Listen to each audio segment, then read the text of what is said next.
നമസ്കാരം. സഹകരണ മേഖലയുമായി ബന്ധപ്പെട്ട വിഷയത്തിൽ കേന്ദ്രവും സംസ്ഥാനവും തമ്മിലുള്ള തർക്കം രൂക്ഷമാകും.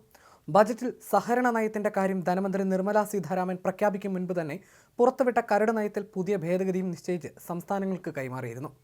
കരട് നയത്തിൽ കൊണ്ടുവന്ന പുതിയ ഭേദഗതികൾ കേരളത്തിലെ സഹകരണ മേഖലയിൽ പൊളിച്ചെഴുത്തിന് വഴിവെക്കുമെന്നതിൽ തർക്കമില്ല. ഇതോടെ സഹകരണ നയത്തിൽ വിട്ടുവീഴ്ചയില്ലെന്ന് ആവർത്തിക്കുകയാണ് കേന്ദ്രം. സംസ്ഥാനങ്ങളിലെ ഏതു സംഘത്തിനും പൊതുയോഗം കൂടി തീരുമാനിച്ചാൽ കേന്ദ്രം കൊണ്ടുവരുന്ന മൾട്ടി സ്റ്റേറ്റ് കോഓപ്പറേറ്റീവ് സൊസൈറ്റികളുമായി ലയിക്കാമെന്നതാണ് കരട് നയത്തിൽ നേരത്തെ ഉണ്ടായിരുന്നത്. പൊതുയോഗ തീരുമാനത്തിനൊപ്പം അതത് സംസ്ഥാന സഹകരണ രജിസ്ട്രാറുടെ അനുമതിയുണ്ടെങ്കിൽ ലയിക്കാമെന്നായിരുന്നു ഇതിലെ വ്യവസ്ഥ. എന്നാൽ ഇതിന് തടയിടാൻ സംഘങ്ങളുടെ ലയനത്തിന് കൂടുതൽ വ്യവസ്ഥകൾ ഉൾപ്പെടുത്തുകയായിരുന്നു സംസ്ഥാന സഹകരണ വകുപ്പ് ചെയ്തത്.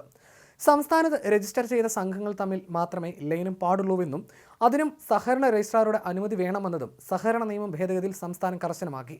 എന്നാൽ കേന്ദ്ര സർക്കാർ ആകട്ടെ കരട് നയത്തിൽ ഭേദഗതി വരുത്തിയപ്പോൾ ലയനത്തിന് പൊതുയോഗത്തിന്റെ തീരുമാനം മാത്രം മതിയെന്നാക്കി. സംസ്ഥാന രജിസ്ട്രാറുടെ അനുമതി വേണമെന്നത് ഒഴിവാക്കിയിട്ടുണ്ട്. ഒപ്പം സഹകരണ ബാങ്കുകളിലെ നിക്ഷേപത്തിന് ആദായനികുതി ഏർപ്പെടുത്താൻ സമ്മർദ്ദം ചെലുത്തുകയുമാണ് കേന്ദ്രം. TDS അടയ്ക്കണമെന്നും KYC നിർബന്ധമാക്കണമെന്നും കേന്ദ്രം പലവട്ടം ആവശ്യപ്പെട്ടിട്ടുണ്ട്. രാജ്യത്താകെ ആദായനികുതി നിയമം ഒന്നായതിനാൽ സംസ്ഥാന സർക്കാരിന് ഇതിനെ എതിർക്കാൻ എളുപ്പമല്ല. കേരളം എതിർത്ത ഏകീകൃത സോഫ്റ്റ്വെയറിനോട് കേന്ദ്രം വലിയ എതിർപ്പ് പ്രകടിപ്പിച്ചിട്ടില്ല. എന്നാൽ ഏകീകൃത ബൈലോ വേണമെന്നതിൽ കേന്ദ്ര നിലപാട് കർശനമാണ്.